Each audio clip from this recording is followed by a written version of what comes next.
Hello guys, मैं हूं Shailene Singh कर्ण और दोस्तों आप हैं एसके एजुकेशन एकेडमी पर। और दोस्तों हम लोग जैसा कि एमपी टेट और सी टेट 2020 की कर रहे हैं तैयारी। और दोस्तों मैं अन एकेडमी पर एक वेरीफाइड एजुकेटर हूं। और दोस्तों इसके लिए आपको प्ले स्टोर से जो ऐप डाउनलोड करना है अन एकेडमी लर्निंग ऐप, जैसा कि आप स्क्रीन पर देख पा रहे हैं। और दोस्तों इस ऐप को डाउनलोड करने के बाद में आपको यहाँ पर ये जो सर्च बार दिया हुआ है, सर्च बार के अंदर आपको मेरा नाम सर्च करना है शैलन सिंह कर्ण के नाम से, जैसा कि आप स्क्रीन पर देख पा रहे हैं। और वहाँ पर मेरी जो प्रोफाइल है वो आपके सामने यहाँ पर ओपन हो जाएगी। और जो भी मेरे अन एकेडमी पर कोर्सेज जो अवेलेबल हैं और बिल्कुल फ्री ऑफ कॉस्ट हैं और इनको आपको बिल्कुल बिना किसी चार्ज के आप इनको देख सकते हैं। मेरे 100 से ज़्यादा जो वीडियो हैं अन अकेडमी पर अपलोड हो चुके हैं। तो जैसे कि आप देख पा रहे हैं एमपी टेट सी टेट के लिए मैथमेटिक्स से रिलेटेड वीडियो मेरे बने हुए हैं, चाइल्ड डेवलपमेंट एंड पेडागोगी को लेकर के, और सिलेबस एंड एग्जामिनेशन प्लान को लेकर के बने हुए हैं। तो दोस्तों आप ज़रूर ये अन अकेडमी ऐप डाउनलोड करें और जो भी मेरे फ्री ऑफ कॉस्ट जो वीडियो हैं उन वीडियो को आप ज़रूर व्यू करें। तो आइए दोस्तों हम शुरू करते हैं आज का हमारा वीडियो।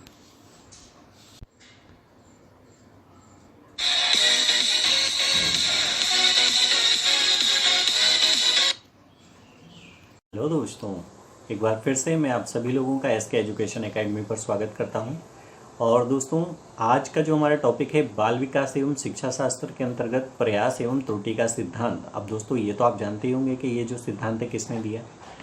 तो ये जो सिद्धांत है एडवर्ड ली थॉर्नडाइक के द्वारा दिया गया था। तो आज के इस वीडियो के माध्यम से हम प्रयास एवं त्रुटि का जो सिद्धांत है उसी का आज हम लोग करने वाले हैं अध्ययन। और ये हमारे एमपी टेट और सी टेट के एग्जाम के लिए बहुत ही इंपॉर्टेंट टॉपिक है। तो आइए दोस्तों ज़्यादा समय न लेते हुए शुरू करते हैं हमारा वीडियो। तो जैसा कि आप यहाँ पर स्क्रीन पर देख पा रहे होंगे, एडवर्ड थॉर्नडाइक यूएसए के मनोवैज्ञानिक थे। इन्होंने लगभग अपना पूरा जो जीवन है कैलिफोर्निया विश्वविद्यालय के शिक्षक महाविद्यालय में बिताया। और दोस्तों इन्हें पशु व्यवहार और सीखने की प्रक्रिया पर उनका कार्य के आधार पर ही आधुनिक शैक्षिक मनोविज्ञान की वैज्ञानिक नींव इनके द्वारा रखी गई थी। इन्होंने औद्योगिक समस्याओं के समाधान की दिशा में भी यहाँ पर कई कार्य किए। तो ये तो एक परिचय हो गया यहाँ पर जो एडवर्ड थॉर्नडाइक हैं, इनका जो परिचय हमने देखा। और ये यूएसए से बिलोंग करते थे, जैसा कि अभी आपने यहाँ पर सुना। और इनका जो पूरा जीवन है कैलिफोर्निया के विश्वविद्यालय में एक शिक्षक महाविद्यालय में एक टीचर के रूप में इन्होंने अपना व्यतीत किया। तो आइए दोस्तों आगे हम देख लेते हैं इनका प्रयास एवं त्रुटि का जो सिद्धांत है और उन्होंने कौन से प्रयोग के आधार पर ये जो प्रयास एवं त्रुटि का सिद्धांत यहाँ पर दिया।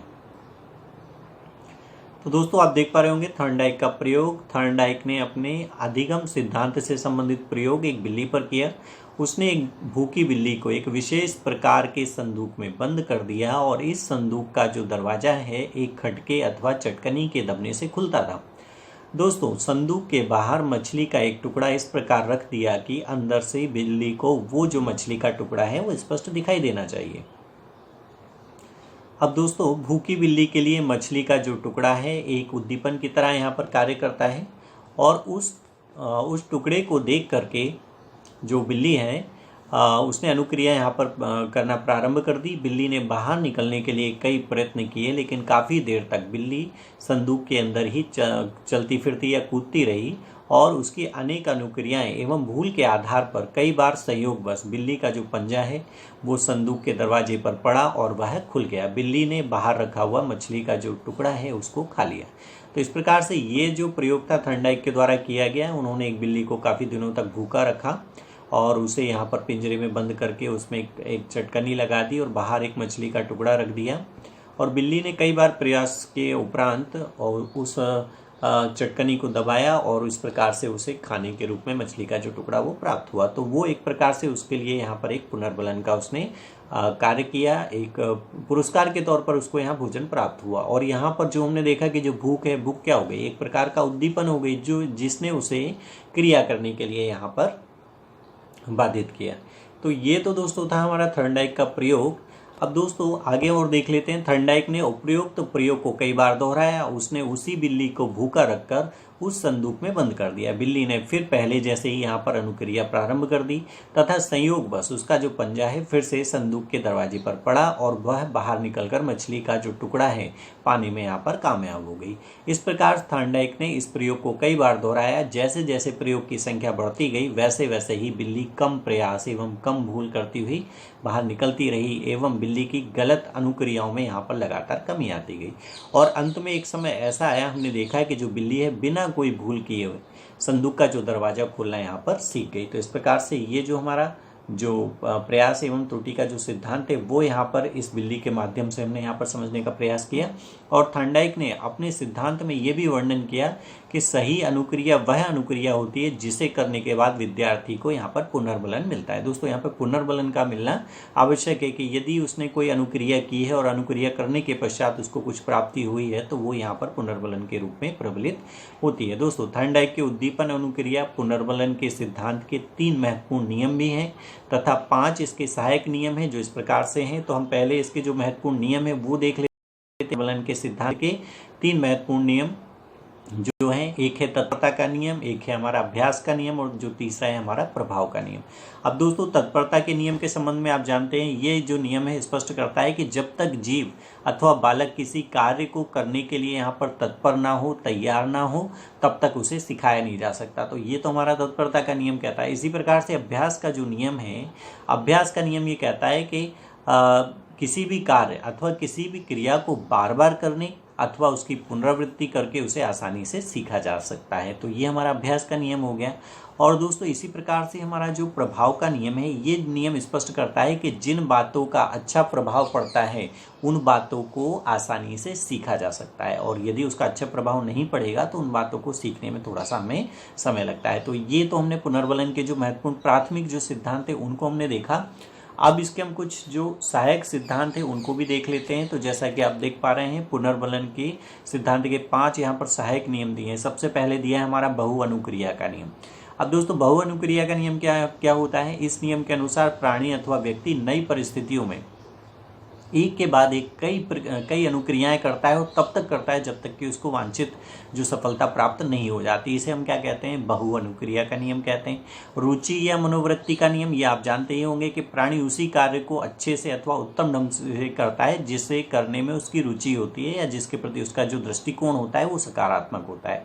दोस्तों तत्व प्रबलता का जो नियम है तीसरा, वो हमारा क्या कहता है? तो तत्व प्रबलता का जो नियम है वो ये कहता है कि किसी भी तत्व को पहचान कर केवल उपयुक्त अथवा सुसंगत तत्वों के प्रति ही अपनी जो प्रतिक्रिया यदि कोई व्यक्त करता है तो उनको सीखने में उसे यहाँ पर आसानी होती है। तो इस प्रकार से ये हमने देखा तीसरा नियम। अगला जो हमारा दिया है सादृश्य अनुक्रिया का नियम। तो सादृश्य अनुक्रिया का नियम, इसके अनुसार प्राणी अथवा व्यक्ति नई परिस्थितियों में उसी प्रकार अनुक्रियाएं और प्रतिक्रियाएं करता है जिस प्रकार की अनुक्रियाएं उसने पूर्व में करके कुछ नवीन परिस्थितियों में उसने सफलता यहाँ पर प्राप्त कर ली। यानी कि पहले भी ऐसी कोई परिस्थिति उत्पन्न हुई जिसमें कुछ विशेष अनुक्रियाओं के माध्यम से जीव ने यहाँ पर सफलता प्राप्त की है, तो उन्हीं को यहाँ पर दोहराने का जो प्रयास है एक बालक के द्वारा, एक जीव के द्वारा किया जाता है। दोस्तों अगला जो हमारा यहाँ पर नियम है उसे हम कहते हैं सहचर्यात्मक स्थानांतरण नियम। इस नियम के अनुसार किसी संवेदनशील परिस्थिति से प्राणी अथवा व्यक्ति को संबंधित कर कुछ ऐसी क्रियाएं करवाई जा सकती हैं जिसे करने में वह पूर्ण सक्षम हो। तो इस प्रकार से ये आत्मक नियम हो गया। तो दोस्तों हमने यहाँ पर पुनर्बलन के 3 तो हमने यहाँ पर प्राथमिक नियम देखे और 5 हमने उसके सहायक नियम देखे। अगली स्लाइड के माध्यम से यहाँ पर मैंने आपको इसी चैप्टर से रिलेटेड कुछ जो महत्वपूर्ण एमसीक्यूज हैं वो हम लोग यहाँ पर उनको पढ़ेंगे, उनका अध्ययन करेंगे, जिससे आपकी परीक्षा की भी तैयारी होगी। तो आइए दोस्तों, पहला हमारा जो क्वेश्चन है, सीखने के उद्दीपन अनुक्रिया सिद्धांत के मुख्य प्रतिपादक कौन थे? तो दोस्तों इसका आंसर तो आपको पता ही होगा क्योंकि हमने अभी इसका पढ़ा हुआ है और वीडियो आपने अगर अच्छे से देखा है तो आपके इनके सभी आंसर आपको पता होंगे। तो पहला ऑप्शन है हमारे पास में थॉर्नडाइक, सेकंड है पावलोव और थर्ड है कोहलर और फोर्थ जो ऑप्शन है हमारे पास में स्किनर। तो दोस्तों इसका जो आंसर हो जाएगा हमारे पास में, इसका आंसर हो जाएगा थॉर्नडाइक के द्वारा जो सीखने के उद्दीपन अनुक्रिया सिद्धांत को प्रतिपादित यहाँ पर किया गया। अगले क्वेश्चन की ओर बढ़ते हैं दोस्तों। अगला प्रश्न है, निम्नलिखित में से कौन सा सिद्धांत छात्रों के व्यवहार को वांछित स्वरूप तथा दिशा प्रदान करने में शिक्षकों की सहायता करता है? तो इसमें से आपको उस सिद्धांत का नाम बताना है जिसके माध्यम से एक जो बालक होता है उसके व्यवहार में वांछित स्वरूप में जो परिवर्तन की विशेष दिशा यहाँ पर प्रदान की जाती है और शिक्षकों की सहायता करता है। पहला ऑप्शन है आपके पास में अंतर्दृष्टि का सिद्धांत, सेकेंड है प्रयास एवं त्रुटि का सिद्धांत, थर्ड है हमारा अनुकरण का सिद्धांत और फोर्थ दिया है अनुभवजन्य अधिगम सिद्धांत। तो दोस्तों इसका आंसर हो जाएगा सेकंड वाला हमारा प्रयास एवं त्रुटि का सिद्धांत, जिसके संबंध में अभी हमने जस्ट पढ़ा हुआ है। अगले क्वेश्चन की ओर बढ़ते हैं। क्वेश्चन नंबर है हमारा अगला, अधिगम से संबंधित अभ्यास का नियम निम्नलिखित में से किस मनोवैज्ञानिक के द्वारा दिया गया? अब इसका आंसर तो आप बिल्कुल जानते ही होंगे क्योंकि ये जो नियम है अभी हमने पढ़ा, अभ्यास का नियम किस मनोवैज्ञानिक के द्वारा दिया गया दोस्तों? थॉर्नडाइक के द्वारा। किसके द्वारा? थॉर्नडाइक के द्वारा। बाकी ऑप्शन गलत हैं। और अगला क्वेश्चन और ले लेते हैं। थॉर्नडाइक के अधिगम सिद्धांत के अनुसार निम्नलिखित में से क्या आवश्यक है? अब अधिगम सिद्धांत के अनुसार क्या आवश्यक है बताइए? उद्दीपक, अनुक्रिया या पुनर्बलन या उपरोक्त तीनों? तो दोस्तों थॉर्नडाइक के अधिगम सिद्धांत के अनुसार ये तीनों ही आवश्यक होते हैं। उद्दीपक भी होना चाहिए, अनुक्रिया भी होना चाहिए, पुनर्बलन भी होना चाहिए। इन तीनों का यहाँ पर होना अति आवश्यक हो जाता है। तो दोस्तों आज के वीडियो में केवल इतना ही। आज के वीडियो के माध्यम से हमने यहाँ पर थॉर्नडाइक के प्रयास एवं त्रुटि का सिद्धांत यहाँ पर सीखा। और दोस्तों ऐसे ही और जो सिद्धांत है मैं अपने और भी वीडियो में लेकर आता रहूँगा। यदि आपको किसी प्रकार की क्वेरी है तो आप मुझे कमेंट सेक्शन में कमेंट्स कर सकते हैं। और दोस्तों चैनल आप सब्सक्राइब करें, लाइक करें। Thanks for watching this video.